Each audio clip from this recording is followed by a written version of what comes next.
Flash and color temperature. So we have some issues here. These lights are 3200 Kelvin. This flash is about 5500 Kelvin. And so we were getting away with having off color temperatures because it looks good when those are nice and warm. But what if we tried to get this to work where these were white and this was white light? Let's try it. So Lex is going to come out here. And for this, what we need to do is we're going to have to turn off all of our studio lights. And so I'm going to be working in darkness here for a little bit because we don't want to have a color cast coming in because our studio lights are daylight balanced, just like our flash. So if we can kill some of these lights here in a second. So what we're going to do is we're going to have you back up just a little bit. And perfect. Actually come forward just a hair. Good, good, good. Just like that is good. All right, and we have the kit. Good, perfect. So John is standing by with a gel. So what I'm going to do is I'm going to set my white balance, and I'm going to set my white balance to flash. Okay, white balance is set to flash. I'm going to reset my exposure compensation to what it should be. All right, aperture priority mode is set.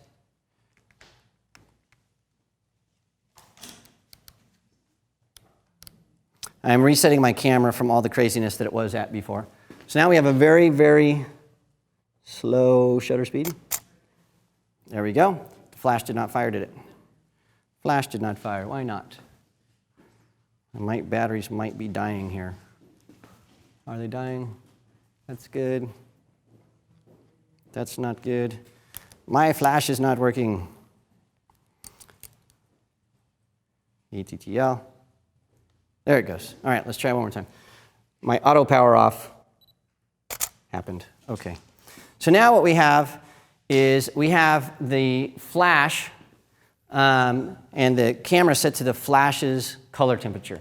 So notice that Lex has normal color, but the background, those are very, very warm orangey lights, right? In this scenario, that actually looks pretty good.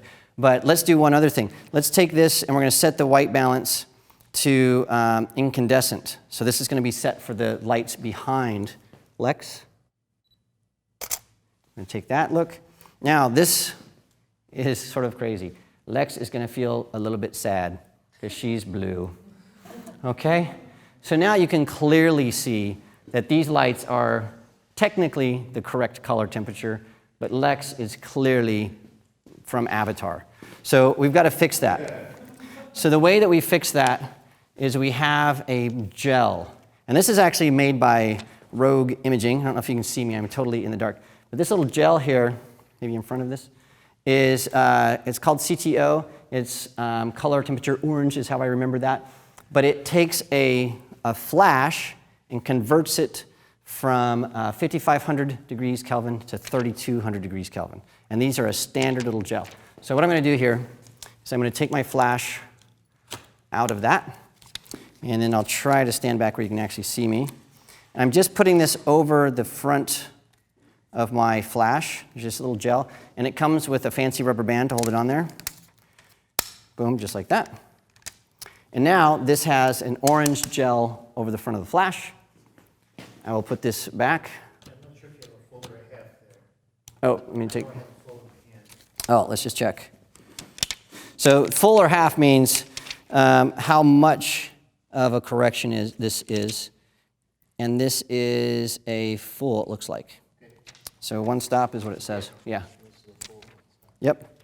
Yeah, so a full is going to give you the complete color temperature shift. A half is going to give you half of the color temperature shift. So you want a full to do this. So that's what John is saying.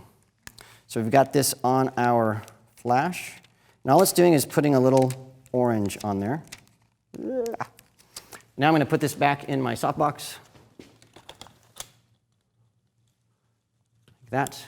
We're going to shoot the exact same photo again. So our white balance is set for incandescent lights. Kablam. And oh, that is not the right gel. That is not the right gel. Let's check and see. Is that just a normal CTO? Because yeah. Oh, I need some oranges. The voyage has been so long. Is that?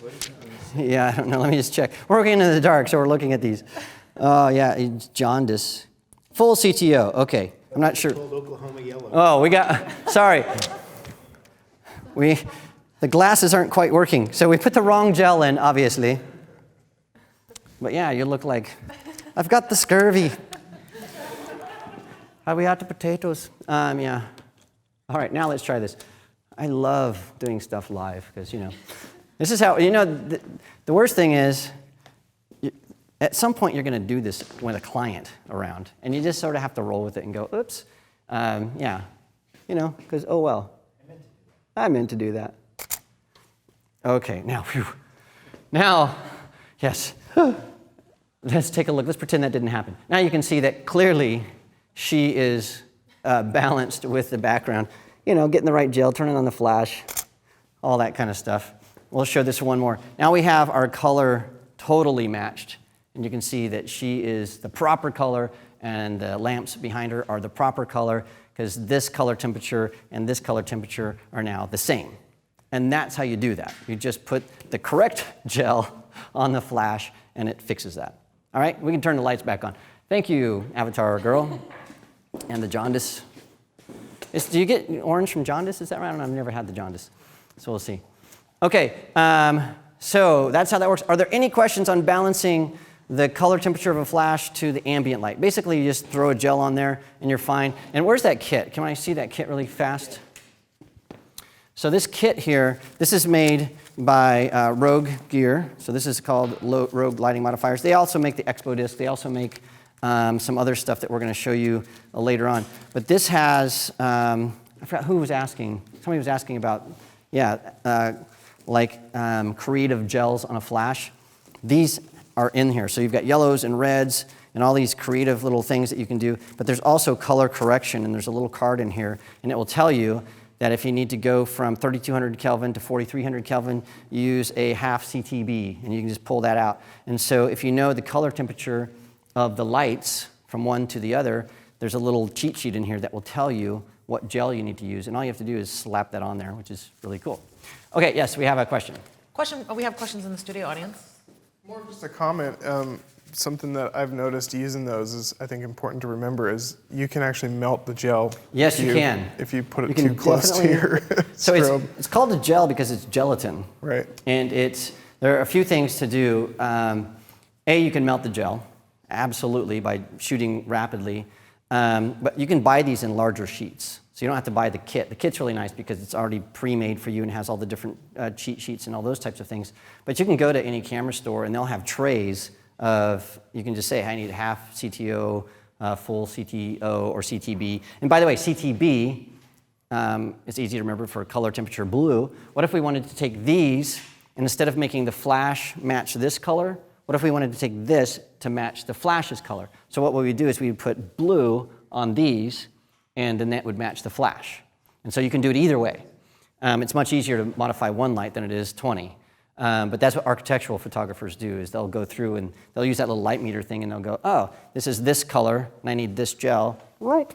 This is this color, I need this gel, and they'll standardize all of the different lights so that they're a consistent color, and then they'll warm or cool everything. But yeah, so you can melt the gels. The other thing is if you don't store them flat, they actually will, the stuff will move down. And so the top of the gel will have less color than the bottom. And so that's why those are stored flat. But you'd have to do that for quite a while for that to happen. But I used to work in a theater, and man, you get in trouble if it wasn't stored flat. Stored flat. Okay, what other question? All those crazy colors that you have in there, generally you use to...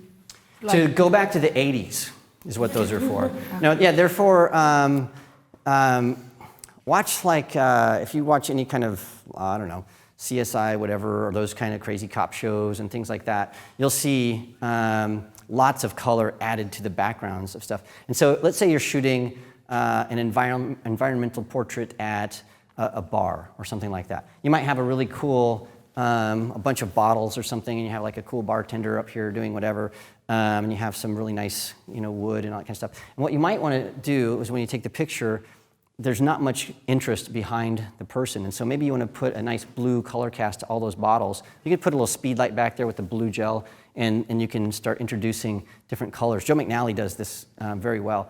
And so that's what those are for, is to introduce different pockets of color in a scene.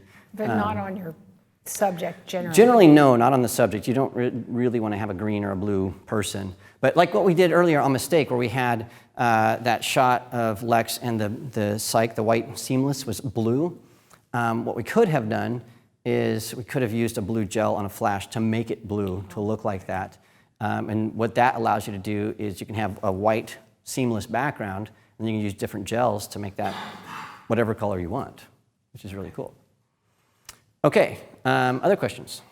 Yes, we have a question from Zonas, who would like to know, how are we going to change gels like this for wedding photographs when there isn't much time and no assistance?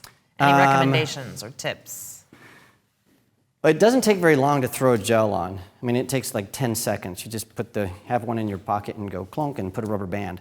So it's not like it's you know, a 20-minute kind of thing. So that's one way to do it. And usually you're only doing it one way. Almost always, if you're shooting indoors, you have an orange gel on your flash, and that's it. And so putting that on and off is pretty fast. There are some, like I think Stofin makes this little thing called an Omnibounce that you can stick on your flash, and it's an orange kind of a deal. The Nikon speedlights have these little plastic color corrections that snap on, so they're really, really fast. So the SB910s and the SB900s, they come with the flash. So Nikon wins in that scenario. So that's pretty fast. The other thing you can do is have multiple flashes with gels already stuck on them, but it's pretty expensive. I think just take it out of your pocket, stick the rubber band on, and go is the way to do it. So from a new Dubai, can we use white balance shift without using color correction gel? You can, but it's not going to work. So in this scenario where we had Lex here, and she is 5,200 degrees Kelvin, and the lamps are 3,200 degrees Kelvin, you could use white balance shift to adjust for this, right? You can shift this color and have it be correct, but that also shifts all of this. So it won't, you can only correct for one thing, it won't correct for both.